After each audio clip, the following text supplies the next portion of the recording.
Professor Yunus আমাদের জাতীয় ঐক্যের কেন্দ্রবিন্দু। আমি যদি এইভাবে রিলেট করার চেষ্টা করি, যে যাকে আমরা ডান বাম উত্তর দক্ষিণ সবাই মিলে একজনের কথায় আমরা এক কবিতার ছন্দে আমরা মহাবিষ্ট হয়ে একটা স্বপ্ন দেখেছিলাম, তিনি আজকে আমাদের কাছে নানা প্রশ্ন বানিয়ে আমরা তাকে জর্জরিত করছি, তার সম্পর্কে প্রশ্ন তুলছি, তার কাছ থেকে প্রাপ্তি অপ্রাপ্তির হিসাব মিলাচ্ছি, তাকে সমালোচনা করে তাকে সঠিক পথে রাখার জন্য আমরা সবাই মিলে চেষ্টা করছি।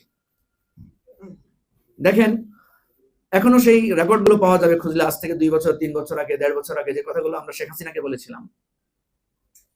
আমরা যারা এই মাঝামাঝি রাজনৈতিক দলের সদস্য, আমরা দুই পক্ষকেই বলেছিলাম। আমার এখন স্পষ্ট মনে পড়ে যে শেখ হাসিনাকে উদ্দেশ্য করে আমরা বলেছিলাম, আপনি গণতন্ত্রের পথে ফিরে আসেন, আপনার হয়তো সাময়িক পরাজয় ঘটবে, কিন্তু আপনি ফ্যাসিবাদের অতল গহ্বরে তলিয়ে যাবেন না।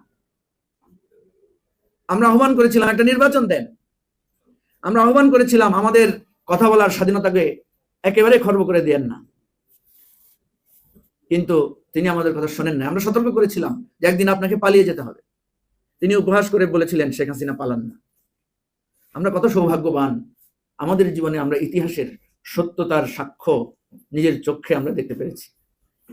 ঠিক একইভাবে 15 বছর ধরে অধিকারের সংগ্রামে জর্জরিত বিএনপিকেও আমরা অনুরোধ করেছিলাম যে আপনারা অধিকারের প্রশ্নে একটা জাতীয় ঐক্য গড়ে তোলেন। মনে আছে কিনা, মানে আমাদের এখানে সব সিনিয়র নেতারা আছেন, ওনাদের মনে থাকার কথা, আমরা বহুবার আহ্বান করেছিলাম যে দলীয় স্লোগানগুলো বাদ দিয়ে আমরা অধিকারের স্লোগানে একতাবদ্ধ হতে পারি কিনা। এমনও অনুরোধ করেছিলাম যে 3 মাসের জন্য আমাদের দলীয় স্লোগানগুলো বন্ধ করে আমরা এমন কিছু স্লোগান দিতে পারি কিনা যেগুলো আমাদের সবাইকে একতাবদ্ধ করবে।